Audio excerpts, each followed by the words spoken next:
සුබ දවසක් ඔයාලා හැමෝටම. අදත් අපි ඉරල්ගුරු YouTube channel එක හරහා කෙමිස්ට්‍රි වල චාලක රසායනය පිළිබඳ දෙවෙනි වීඩියෝ එක තමයි කරන්න යන්නේ. අපි පළවෙනි වීඩියෝ එකේ කරා ඔයගලන් මතක ඇති ප්‍රතික්‍රියාවක් වෙන්නේ කොහොමද කියලා. හරි. අය ඒක බැලුවේ නැත්නම් මේ වීඩියෝ එකත් බලන්න link එක යට description එකේ දාලා ඇති. හරි. අද අපි කතා කරමු ප්‍රතික්‍රියාවක වේග ප්‍රකාශනය සහ ප්‍රතික්‍රියාවක ශීඝ්‍රතාවයට බලපාන කරුණු ගැන. හරි. ප්‍රතික්‍රියාවක් වේග ප්‍රකාශනය. මොකක්ද ප්‍රතික්‍රියාවක වේග ප්‍රකාශනය කියලා කියන්නේ? හරි. අපි බලමු ප්‍රතික්‍රියාවක් කරගමු නිකන්. ගමු බලන්න මෙන්න මේ ප්‍රතික්‍රියාව. N2 තුනක් H2 එක ප්‍රතික්‍රියා කරලා හදනවා ඇමෝනියා වායුව. අපි හිතමු ආරම්භයේ තියෙනවා නයිට්‍රජන් මවුල 5කුයි H2 මවුල 5කුයි. දැන් ප්‍රතික්‍රියා ශීඝ්‍රතාවය ගැන ප්‍රතික්‍රියා වේගයක් ගැන කතා කරනකොට ශීඝ්‍රතාවය ගැන කතා කරනකොට අපි දන්නවා දැන් ප්‍රතික්‍රියාව ශීඝ්‍රතාව අතන වේග ප්‍රකාශනය කියන්නේ මොකද්ද? වේගය කියන්නේ. හරි අපි බලමු ප්‍රතික්‍රියාවක වේගය. වේගය කියන්නේ අතනම ප්‍රතික්‍රියාව ශීඝ්‍රතාවය. ප්‍රතික්‍රියා ශීඝ්‍රතාවය. ශීඝ්‍රතාවය සමාන වෙනවා අතනම මෙන්න මේ ප්‍රතික්‍රියාවක අණු. ප්‍රතික්‍රියාවක අණු වල යම්කිසි කාලයක අපි දන්නවා ප්‍රතික්‍රියාවක් ආරම්භ කරලා ටිකක් වෙලා යනකොට මේ අණු ප්‍රතික්‍රියා කරලා අර මුචිතවතගෙන දිශා නැතිකින් ගැටිලා සක්‍රීය ශක්තිය ඉක්මවා ගියාම මේ ප්‍රතික්‍රියාව සිද්ධ වෙනවා. මේ ප්‍රතික්‍රියාව සිද්ධ වෙනකොට අණු එන්න අඩු වෙන්න ගන්නවා. අපි හිතමු ටිකක් වෙලා යනකොට එක මවුලයක් අඩු වෙනවා මේ නයිට්‍රජන් මවුල 5න් එක නයිට්‍රජන් මවුලයක් වැය වෙනවා. ඒ කියන්නේ ප්‍රතික්‍රියා කරනවා. ප්‍රතික්‍රියා කරාට පස්සේ අපි දන්න ස්ටොයිකියෝමීටර් අනුව මෙතන එකක් යනවා නම් මෙතනින් මවුල 3ක් යන්න ඕනි. මෙතනින් මවුල 3ක් යනවා නම් මෙතන මවුල 2ක් හැදෙන්න ඕනි. හරි. දැන් බලන්න යම්කිසි මොහොතකට පසු දැන් කීයක් තියෙන 5ක අඩු නම් 4යි 5න් 3ක් අඩු නම් 2යි මෙතන 2යි. ඇත්තටම ප්‍රතික්‍රියා ශීඝ්‍රතාවය කියන්නේ යම්කිසි ප්‍රතික්‍රියකයකට අනුබද්ධව යම්කිසි කාලයක් තුළ සිදුවන එයාගේ විපර්යාස ප්‍රමාණය බෙදීම කාලය. කියන්නේ ඒකක කාලයක් තුලදී සිදුවන විපර්යාස ප්‍රමාණයට තමයි ප්‍රතික්‍රියා ශීඝ්‍රතාවය කියලා කියන්නේ. ප්‍රතික්‍රියා ශීඝ්‍රතාවය ගත්තාම දැන් මොකද ඒකක කාලයකදී සිදුවන විපර්යාස ප්‍රමාණය. අපිට එතකොට ලියන්න පුළුවන් විපර්යාස ප්‍රමාණය බෙදීම මෙම විපර්යාසය සිදුවීමට ගත වූ කාලය.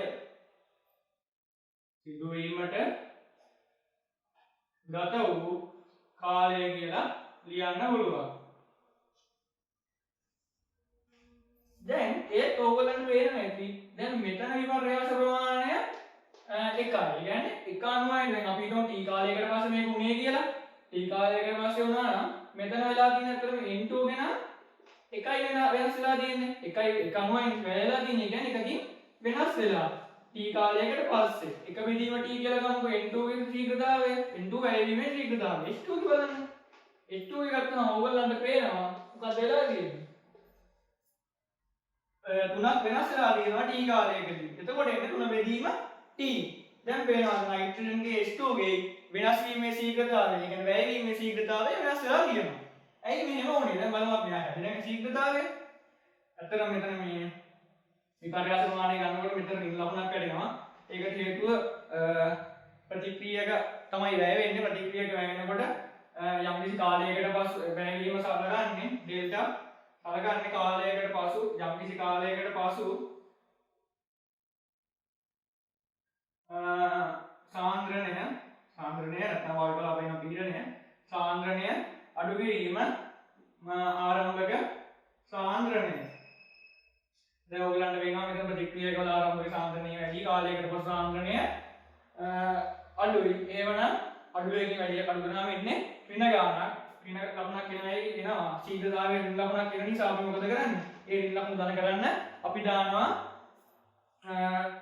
පිටින් ඍණ ලකුණක් අපි වෙනම එකතු කරනවා. එතකොට මේ අතේ තියෙන ඍණ ලකුණ ධන වෙලා එළියට එනවා. දැන් ඒක ඔයගලන්ට වෙනවා. දැන් පළවල නම් එහෙම වෙන්නේ නැහැ. පළවල ආරම්භක සාන්ද්‍රණය කොහොමත් අඩුයි. මෙතන දෙකකින් වෙනස් වෙලා තියෙනවා. එහෙනම් ධන ලකුණක් තමයි එතන කොහොමත් n. දැන් මෙහෙම වෙනස් වෙලා තියෙන්නේ මේ n2 වැයවීමේ ශීඝ්‍රතාවය s2 වැයවීමේ ශීඝ්‍රතාවය ns3 සෑදීමේ ශීඝ්‍රතාවය වෙනස් වෙලා තියෙනවා කියලා බලන්න පේනවනේ. අපි බලමු එහෙම වෙන්නේ ඇයි කියලා. ඇත්තටම එහෙම වෙලා තියෙන්නේ ඇයි?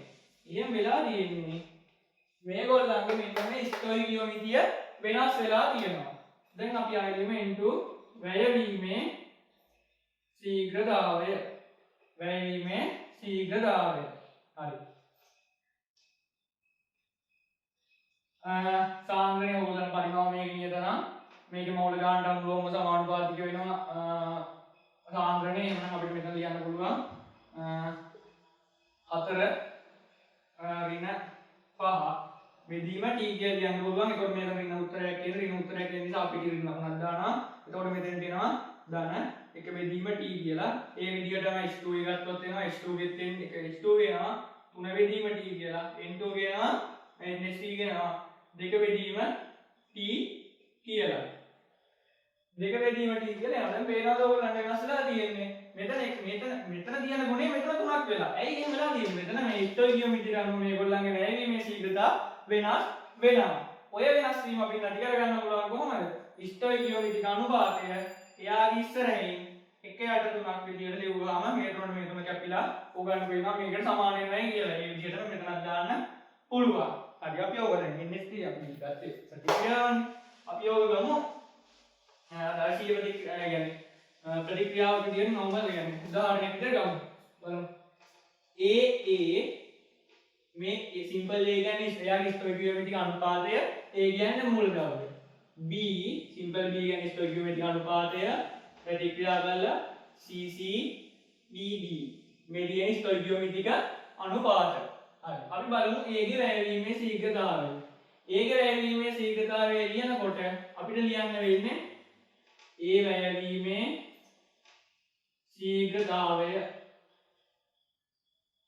ලියත හැකි ඩෙල්ටා ca. ඒ කියන්නේ a වල සාන්ද්‍රණයේ වෙනස් වීම බෙදීම ගත වූ කාලය. අපි දන්නවා ඍණ ලකුණක් දානවා මෙතන විනාඩියක් එන නිසා. ඒ විදිහටම b ලියන්න පුළුවන්. ඍණ ලකුණක් දානවා ඩෙල්ටා cb බෙදීම t c ගේ ලියුවොත් ලියන්න පුළුවන් ඩෙල්ටා මෙතන ඍණ ලකුණක් දාන්නේ නැහැ. ඒකට හේතුව එක ඵලයක්. ඵල සෑදීමේදී ඍණ ලකුණක් එන්නේ නැහැ. ඩෙල්ටා cc බෙදීම t d ගේ ගත්තොත් ලියන්න පුළුවන් ඩෙල්ටා d cd බෙදීම t කියලා ලියන්න පුළුවන්. දැන් ඔයගලන්ට වෙනවා මෙතන එකිනෙකාට වෙනස් වෙන්න ඕනේ ස්ටොයිකියෝමිතික අනුපාතය වෙනවා මේගොල්ලන්ගේ ශීඝ්‍රතාව. දැන් අපි කොහොමද මේ ප්‍රතික්‍රියාවට පොදු ශීඝ්‍රතාවය ලියන්නේ? පොදු ශීඝ්‍රතාවය මෙහෙම ලියත හැකියි. ප්‍රතික්‍රියාවට පොදු ශීඝ්‍රතාවය ලියන්න පුළුවන් අර කලින් කිව්වා වගේ මේගොල්ලන්ගේ ස්ටොයිකියෝමිතික අනුපාතයෙන් මේ වෙන්න මේන ශීඝ්‍රතාව බෙදනවා.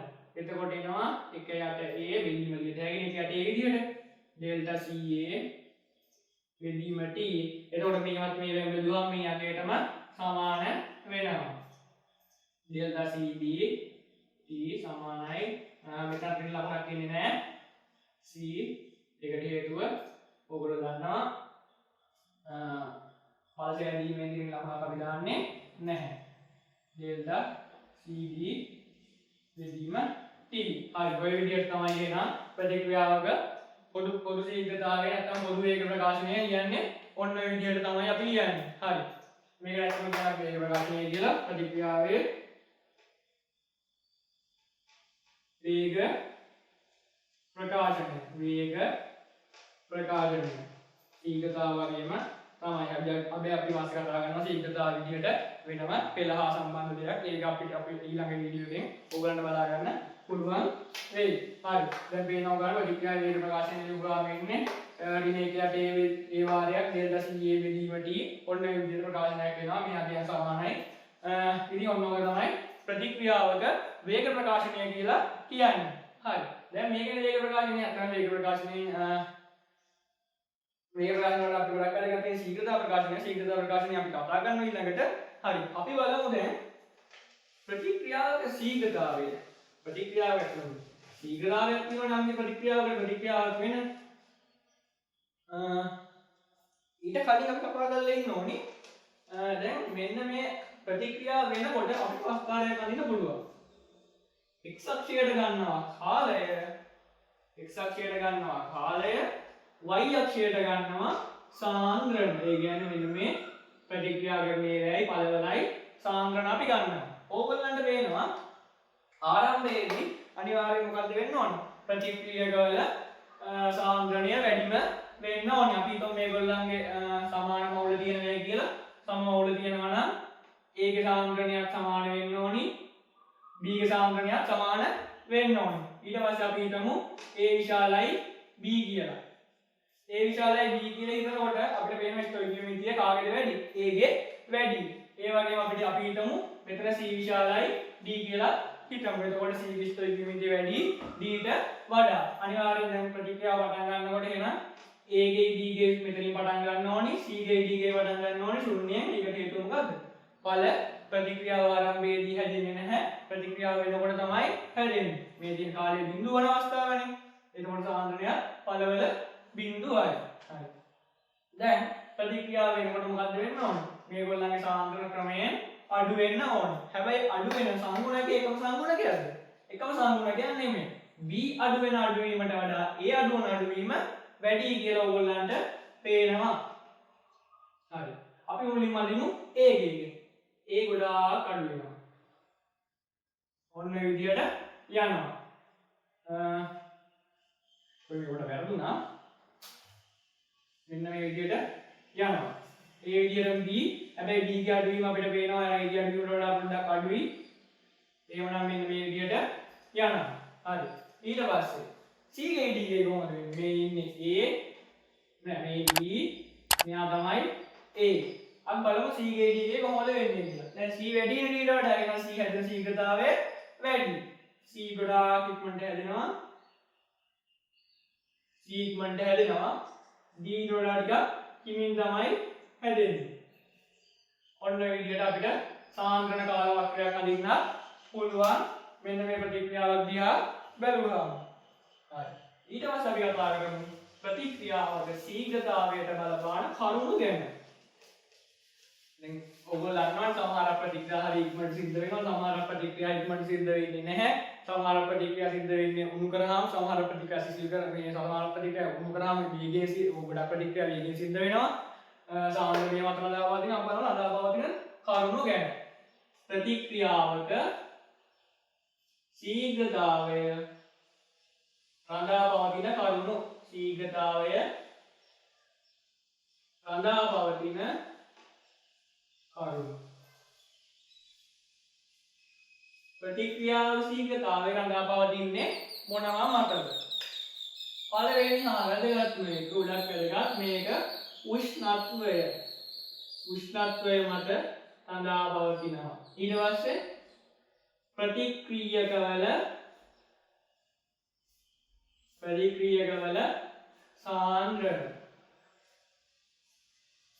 තව අතර ප්‍රතික්‍රියකවල සාන්ද්‍රණය කිව්වහම මේ ජලීය මේ ද්‍රාව්‍ය මේ ද්‍රාවණයක සිද්ධ වෙනවා නම් සාන්ද්‍රණය වායුවක නම් එන්න ඕනි ඇත්තටම පීඩනය. මොකද සාන්ද්‍රණය වායුවක සාන්ද්‍රණය පීඩනයට අනුලෝමව සමානුපාතිකයි. හරි. ඊට පස්සේ ප්‍රතික්‍රියකවල භෞතික ස්වභාවය. ප්‍රතික්‍රියකවල භෞතික ස්වභාවය.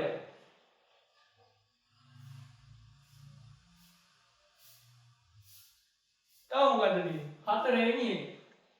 උත්ප්‍රේරක. උත්ප්‍රේරක තමයි ඊළඟ එක. හරි. තව දැන් මේ අපේ ගමක සිලබස් එකේ තියෙන්නේ. තව තියෙනවා අපිට ඕනම් මන්ත්‍රණය කරන්න පුළුවන්. තව ආලෝකයේ හැමෝම ප්‍රතික්‍රියාවල ශීඝ්‍රතාවය වැඩි වෙන්න පුළුවන්. අපි දැන් මේකේ එක ගැන වෙන වෙනම කතා කරමු.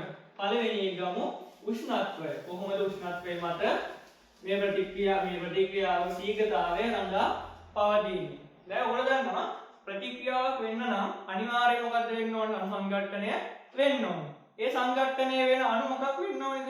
ඒ සංඝට්ටනයේ අණු වල අණු සංඝට්ටන වුණාම ඒ අණු වල ශක්තිය සක්‍රීය ශක්තිය මාගියොත් තමයි ඒ ප්‍රතික්‍රියාව සිද්ධ වෙන්නේ නැත්නම් ඉලෙක්ට්‍රෝන වල අතර විකර්ෂණය නිසා ප්‍රතික්‍රියක අණු එකිනෙකට පොලා පනිනවා. නැවත ප්‍රතික්‍රියක බවටම පත් වෙනවා. සක්‍රීය සංකීර්ණය හදන්නේ නැහැ.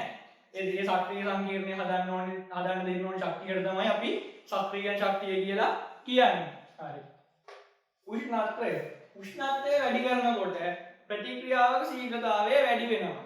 ප්‍රතික්‍රියාව කියන්නේ ලෝකේ තියෙන ඕනෑම ප්‍රතික්‍රියාවක් ගත්තොත් උෂ්ණත්වය වැඩි කරද්දී මේ ප්‍රතික්‍රියාවේ ශීඝ්‍රතාවය වෙනස් වෙනවා. වැඩි වෙනවා. අනිවාර්යයෙන්ම වැඩි වෙන්න ඕනේ. හරි. කොහොමද මේක වැඩි වෙන්නේ? මෙහෙම වැඩි වෙන සාධක දෙකක් තියෙනවා. අපි ඒ සාධක දෙක බලමු. පළවෙනි එක තමයි උෂ්ණත්වය වැඩි කරාම ඒකක කාලයක් තුලදී සිදුවන සංඝට්ටන ප්‍රමාණය වැඩි වෙනවා. ඒකක කාලයකදී සිදුවන සංඝට්ටන ප්‍රමාණය වැඩි වෙනවා. සංඝට්ටන ප්‍රමාණය වැඩි වෙනවා. ඒකක කාලයකදී සිදුවන සංඝට්ටන ප්‍රමාණය වැඩි වෙනවා. දෙවෙනි එක තමයි උෂ්ණත්වය වැඩි කරනකොට ඕගොල්ලන් උෂ්ණත්වය වැඩි කරද්දී අණුවක වේගය වැඩි වෙනවා. අණුවක වේගය වැඩි වෙනකොට මොකද වෙන්නේ?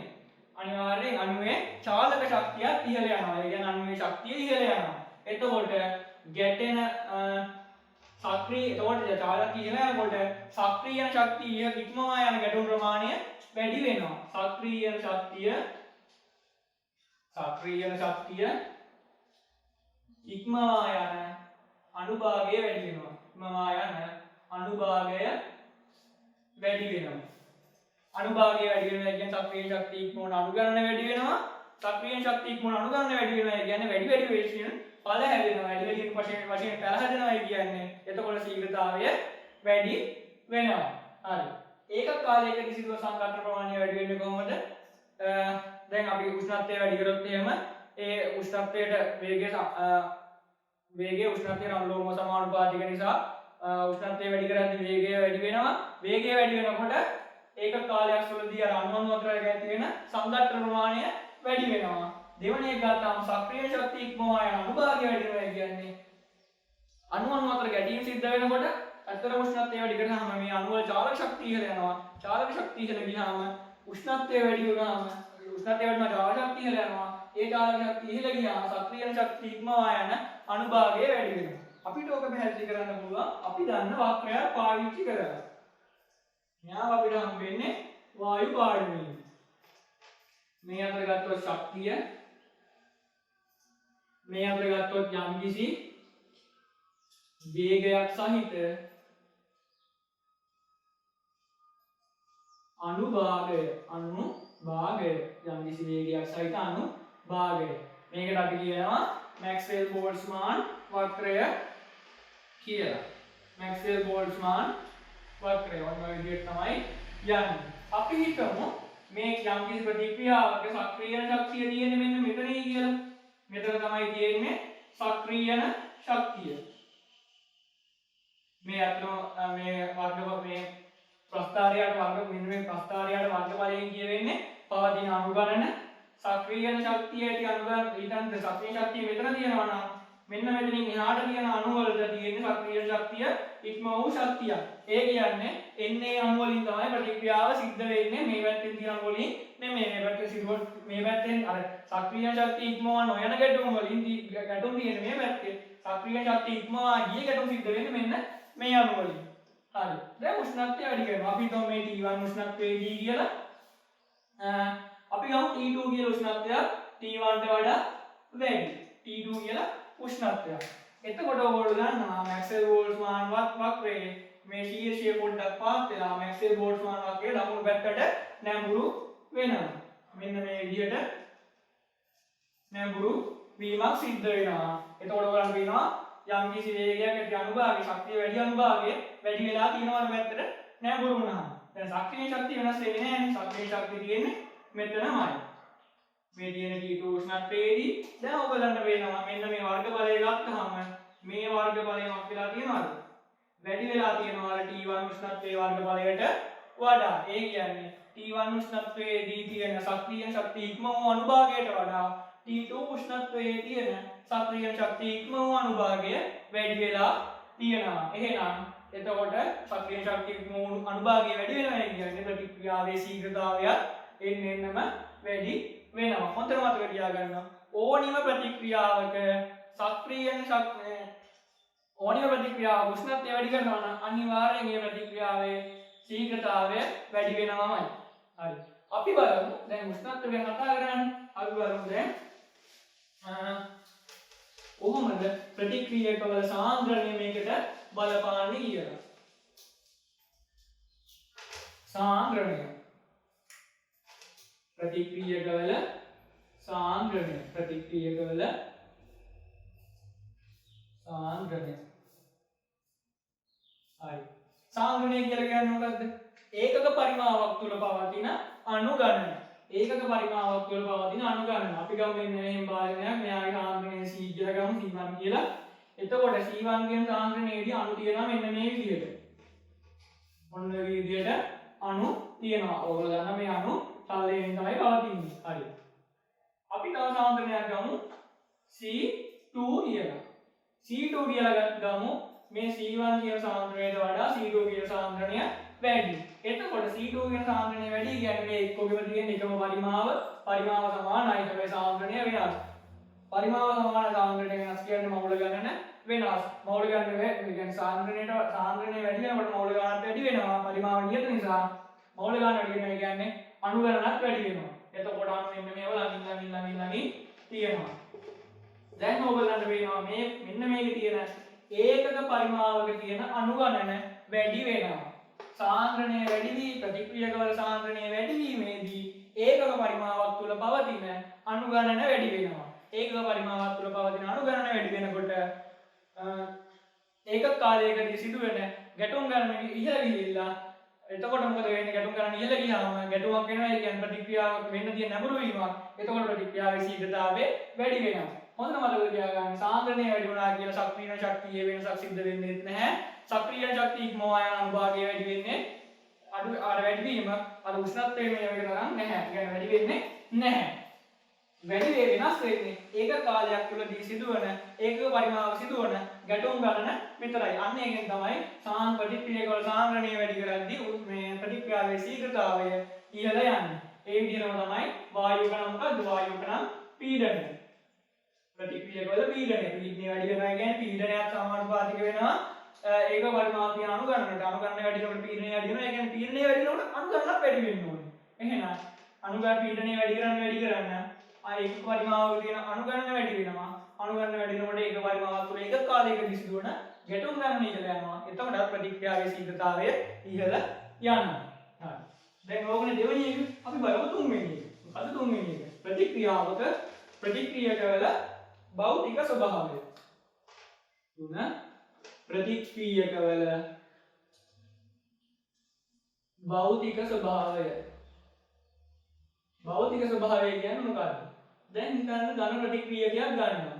ඝන ප්‍රතික්‍රියකයක් ගත්තාම ඔය ඝන ප්‍රතික්‍රියකය නිකන් කැට වශයෙන්, ඒ කියන්නේ කැට වශයෙන් ප්‍රතික්‍රියා කරනවට වඩා හොඳට ප්‍රතික්‍රියා කරනවා ඔය ප්‍රතික්‍රියකය කුඩු වශයෙන් තිබුණාම.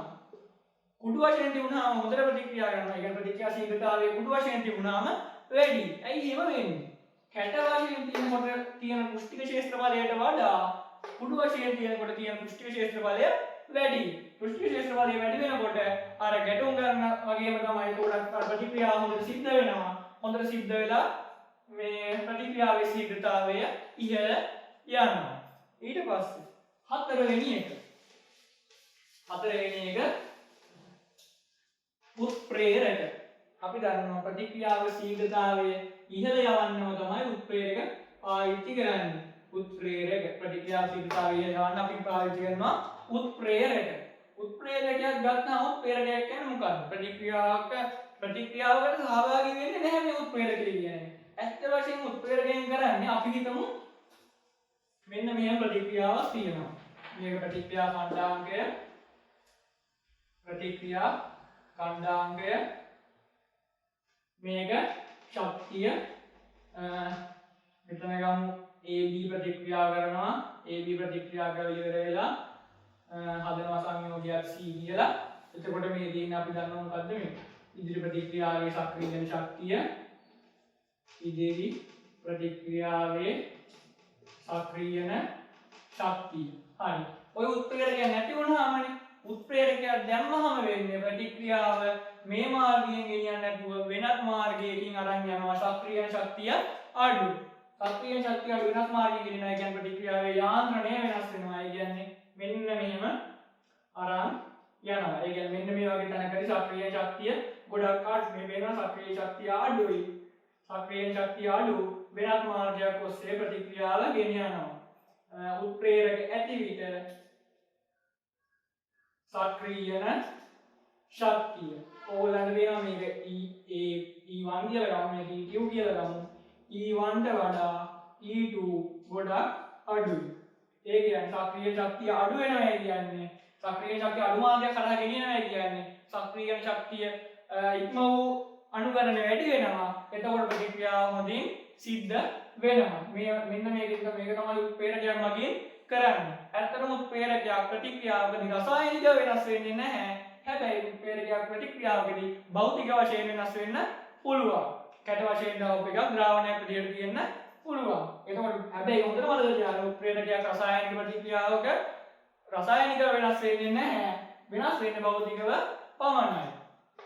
උත්ප්‍රේරකයක් ගත්තාම උත්ප්‍රේරකයෙන් කරන්නේ සක්‍රිය ශක්තිය අනුමානයක් ඔස්සේ ප්‍රතික්‍රියාව ගෙන යමින් ප්‍රතික්‍රියාවේ ශීඝ්‍රතාවය වැඩි කරන එක.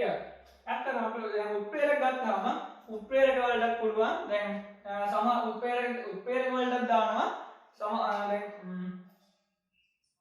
උත්ප්‍රේරක වල ක්‍රියාව වැඩි කරන්න අපි දානවා උත්ප්‍රේරක වර්ධක කියලා දාතියක්. උත්ප්‍රේරක වර්ධක දැම්මම උත්ප්‍රේරක වල ක්‍රියාව හොඳින් වැඩි වෙනවා. සමහරක් ඒවා තියෙනවා උත්ප්‍රේරක වල ක්‍රියාව අඩු කරනවා. ඒවට කියන්නේ උත්ප්‍රේරක විෂ කියලා. උත්ප්‍රේරක වර්ධකයක් තියෙනවා උත්ප්‍රේරක විෂක් තියෙනවා. උත්ප්‍රේරක වර්ධකයක් තියෙනවා විෂක් තියෙනවා. උත්ප්‍රේරක විෂ වලින් කරන්නේ උත්ප්‍රේරකයේ ක්‍රියාව අඩු කරනවා. උත්ප්‍රේරක වර්ධක වලින් කරන්නේ උත්ප්‍රේරකයේ ක්‍රියාව ඉහළ නංවනවා. හොඳට මතක තියාගන්න උත්ප්‍රේරකයක් කවදාවත් ප්‍රතික්‍රියාවක ස්ටොයිකියෝමෙට්‍රික සමීකරණයට ඇතුළත් වෙන්නේ නැහැ. ඒකට හේතුව මොකක්ද? ප්‍රතික්‍රියාවේදී රසායනිකව වෙනස් වෙන්නේ නැති නිසා තමයි එහෙම නොකරන්නේ. ඔන්න උත්ප්‍රේරකයේ ක්‍රියාකාරීත්වය. හරි. උත්ප්‍රේරකයක් දැම්මම ප්‍රතික්‍රියාවේ ශීඝ්‍රතාවය වැඩි වෙනවා. උත්ප්‍රේරකයකින් හොඳට මතක තියාගන්න තව දෙයක්. උත්ප්‍රේරකයකින් ප්‍රතික්‍රියාවේ ඉදිරි ප්‍රතික්‍රියාවේ ශීඝ්‍රතාවය වැඩි කරනවා. පසු ප්‍රතික්‍රියාවේ ශීඝ්‍රතාවය වැඩි කරනවා. හරි. ඔය හතර තමයි අපිට සිලබස් එකේ තියෙන්නේ. තව තියෙනවා මන්දනය. මන්දනය කරන ඒ කියන්නේ මේ ප්‍රතික්‍රියාව මෙන්න මේක තමයි මන්තයක් කියලාගෙන ඔය වගේ එකක් දාලා මේක හොඳට කලත්වනවා. කලත්වනකොට මොකද වෙන්නේ? ඒක මෙන්න මේ අණු වල තියෙන ගැටීම් වැඩි වෙනවා. ගැටීම් වැඩි වෙනකොට අපි දන්නවා ප්‍රතික්‍රියාව ශීඝ්‍රතාවය වැඩි වෙනවා. ඊට පස්සේ ආලෝකයෙන් විකිරණ උරාගෙන එතකොට ප්‍රතික්‍රියාවේ ශීඝ්‍රතාවය වැඩි වෙනවා. ආලෝකයෙන් විකිරණ උරා ගත්තාම අර සක්‍රිය ශක්තිය ඉක්ම වූ අනුභාගය වැඩි වෙනවා. එතකොට ප්‍රතික්‍රියාව හොඳින් සිද්ධ වෙනවා. එහෙනම් ප්‍රතික්‍රියාව ශීඝ්‍රතාවය නදාපවතින ප්‍රධාන කාරණා හතර ගැන කතා කරා. ප්‍රධාන කාරණා හතර තමයි උෂ්ණත්වය, ප්‍රතික්‍රියකවල සාන්ද්‍රණය හෝ පීඩනය, ප්‍රතික්‍රියකවල භෞතික ස්වභාවය, උත්ප්‍රේරක. ඊට අමතරව මුලින් කතා කරා ප්‍රතික්‍රියාවේ වේග ප්‍රකාශනය ගැන. හරි. අපි ඊළඟ වීඩියෝ එකෙන් කතා කරමු ප්‍රතික්‍රියාවක ශීඝ්‍රතා නියමය සහ ප්‍රතික්‍රියාවේ පෙළ ගැන.